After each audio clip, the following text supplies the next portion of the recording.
제 2장.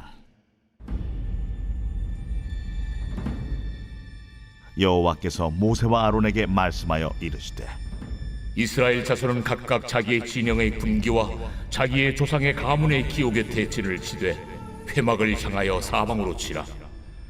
동방해 돋는 쪽에 진 칠자는 그 진영별로 유다의 진영의 군기에 속한 자라. 유다 자손의 지휘관은 암미나답의 아들 나손이요, 그의 군대로 계수된 자가 74,600명이며 그 곁에 진 칠자는 이사갈 지파라. 이사갈 자손의 지휘관은 수알의 아들 느다넬이요, 그의 군대로 계수된 자가 54,400명이라. 그리고 스불론 지파라.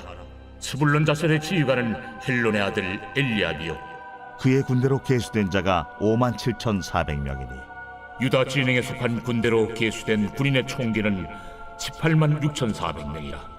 그들은 제1대로 행진할지니라. 남쪽에는 루벤 군대 진영의 군기가 있을 것이라. 루벤 자손의 지휘관은 스데울의 아들 엘리술이요, 그의 군대로 계수된 자가 46,500명이며 그 곁에 진 칠자는 시므온 지파라.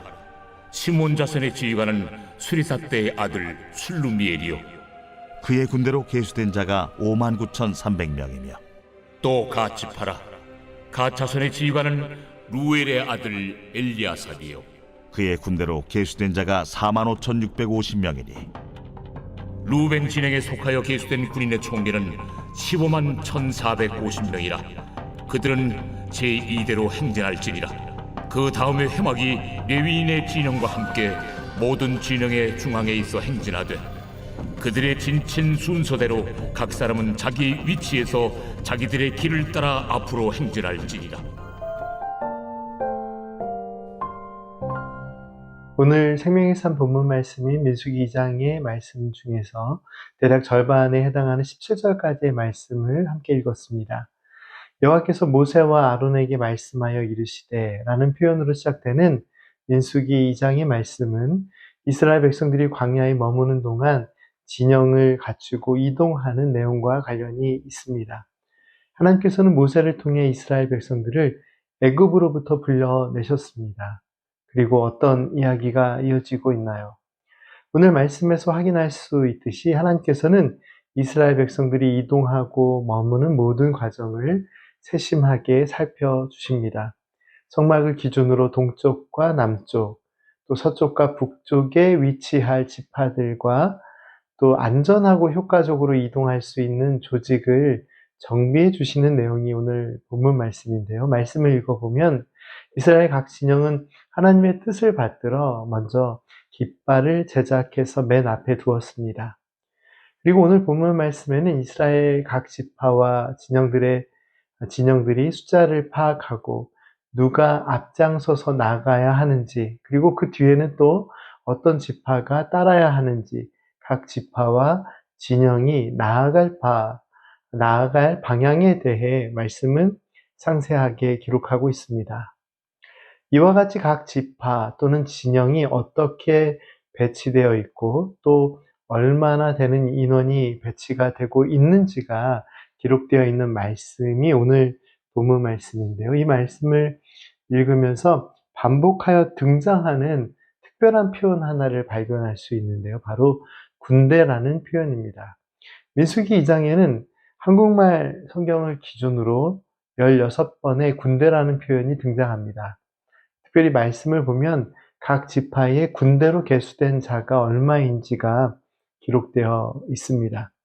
말씀을 통해 엄청난 인원이 이동하는 모습을 상상해 보면 그 규모나 모습이 아주 웅장하게 느껴집니다. 하지만 그러한 웅장함에도 불구하고 이스라엘 백성들 그리고 각 지파의 군대로 구분되는 숫자가 얼마인지와는 상관없이 그들의 모습을 통해 강한 군대의 모습이 느껴지지는 않습니다.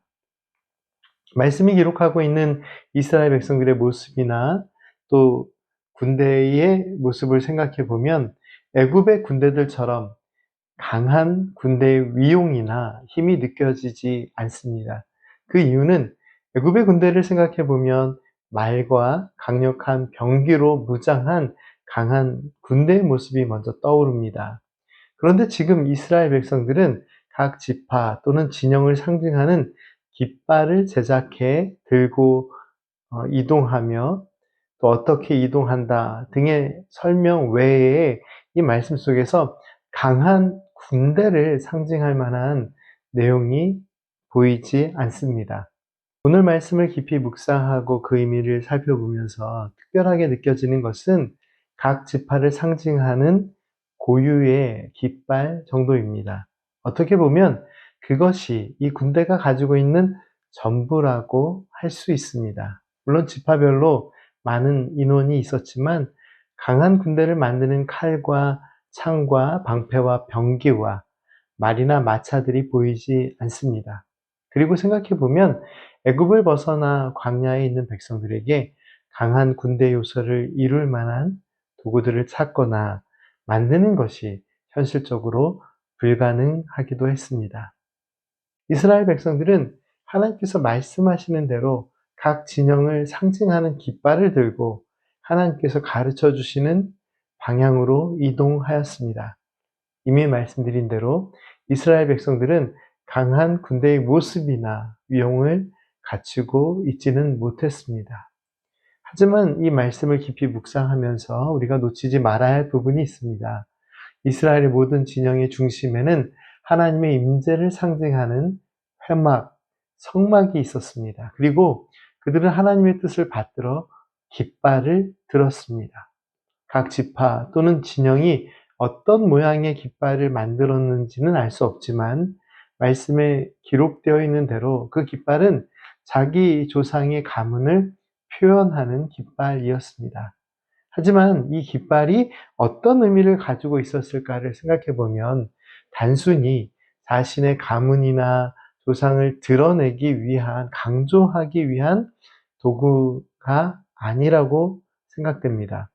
그들이 어떠한 가문에 속해 있든지 이스라엘의 모든 지파와 가문은 아브라함과 이삭과 야곱의 하나님, 전능하신 하나님의 은혜로 존재하였습니다.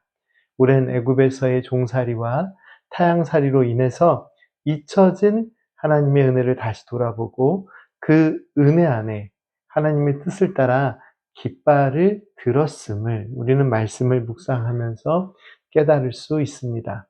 그들은 강한 군대의 힘을 나타내는 그 어떤 것도 제대로 갖추지 못한 형편이었지만 아브라함의 하나님, 이삭의 하나님, 야곱의 하나님께서 앞서 행하심을 그리고 뒤에서 보호하심을 믿으며 하나님의 뜻에 순종하며 깃발을 들고 하나님께서 가라고 하시는 방식대로 나아가라 말씀하시는 방식대로 또한 하나님께서 움직이라고 하시는 뜻을 따라 순종하며 움직였습니다. 오늘 본문 말씀은 마치 고린도후서 12장에 기록된 이는 내가 약한 그때의 강함이다 라는 사도 바울의 고백처럼 비록 세상의 기준으로는 약한 상태였지만 하나님을 온전히 신뢰하고 하나님의 도우심만을 따라 순종하며 나아가는 영적인 눈으로 바라보면 세상 그 어떤 군대보다도 힘이 있는 강한 군대의 조건을 가지고 있었음을 말씀은 기록하고 있습니다.